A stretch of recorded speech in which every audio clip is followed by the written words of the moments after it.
دعوت ہو ایمان کی کہ وہ مانے اللہ کو جیسا کہ ماننے کا حق ہے، مانے رسول کو جیسا ماننے کا حق ہے، مانے آخرت کو جیسا کہ ماننے کا حق ہے. یہ یقین والا ایمان حاصل ہو جائے. یا تھوڑا سا آپ کو شک گمان یہ ہو کہ یہ تو ہمیں حاصل ہے تو برا نہ مانیے. حقیقت کیا ہے کہ ہمیں یقین والا ایمان حاصل نہیں ہے، اقرار باللسان والا ایمان حاصل ہے. ایمان مجمل کی تعریف آپ نے یاد کی ہوگی بچپن میں.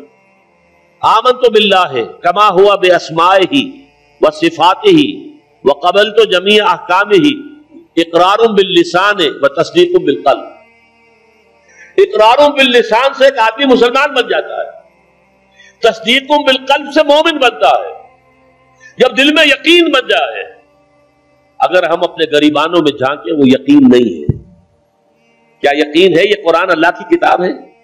اگر یقین ہوتا تو ہم اسے بے اعتنائی برتتے، اسے سمجھنے کے لیے عربی زبان نہ سیکھتے، اس کو دن اور رات کے اوقات میں تلاوت نہ کرتے، اس کے گہرائیوں کے اندر غوطہ زنی نہ کرتے. یقین اگر ہوتا، یقین نہیں ہے. یقین پیدا کرے ناداں یقین سے ہاتھ آتی ہے، وہ درویشی کے جس کے سامنے جھکتی ہے فقوری. یقین بہت بڑی شے ہے، بہت بڑی شے ہے، بہت بڑی شے ہے، لیکن یہ کہ اس کو پیدا کرنا پڑتا ہے. اور اس کا بمبا اور سرچشمہ یہ قرآن مجید. مولانا ظفر علی خان کا شعر ہے بڑا پیارا. وہ جنس نہیں ایمان جسے لے آئے دکانیں فلسفہ سے، ڈھونڈے سے عاقل کو یہ قرآن کے سپاروں. قرآن کے سپاروں میں غوطہ زنی کرو، تدبر کرو. افلا یتدبرون القرآن ام علی قلوب اقفالھا، تو دل میں یقین پیدا ہو. اچھا، اس یقین کی علامت کیا ہوگی کہ یقین پیدا ہو گیا ہے؟ یقین کی علامت عمل. شریعت کے جس حصے پر آپ عمل کر سکتے ہیں، چاہے مشکل ہو، تکلیف آئے، فاقہ آ جائے، لیکن کر سکتے ہیں، اس پر عمل لازم ہے کرنا. وہ حصہ کہ جس پر آپ نہیں کر سکتے، میں یا آپ چور کا ہاتھ نہیں کاٹ سکتے جب تک کہ نظام نہ بدلے، قانون نہ بدلے. میں یا آپ یا ہم سب مل کر بھی یہاں کسی زانی کو رجم نہیں کر سکتے جب تک کہ قانون نہ بنے اور عدالتی نظام کے تحت جو ہے اس کا فیصلہ نہ ہو.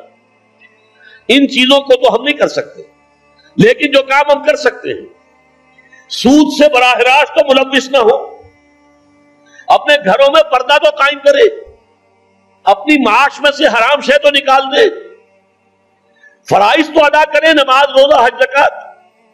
یعنی دین کے جس حکم پر ہم عمل کر سکتے ہو، چاہے اگر آپ شرعی پردہ نافذ کریں گے لوگ کہیں گے دقیانوسی ہیں، یہ اگلے وقتوں کے ہیں، یہ لوگ انہیں کچھ نہ کہو.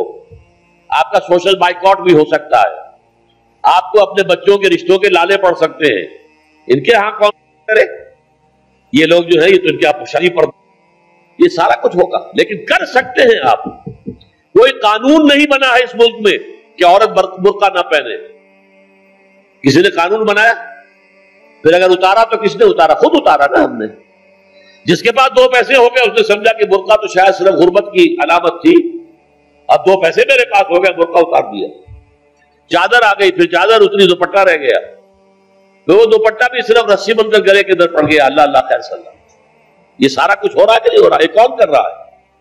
ترکی کے اندر تو قانون کرایا گیا، یہاں تو کسی نے قانون نہیں کرایا، یہاں تو ہم خود کر رہے ہیں.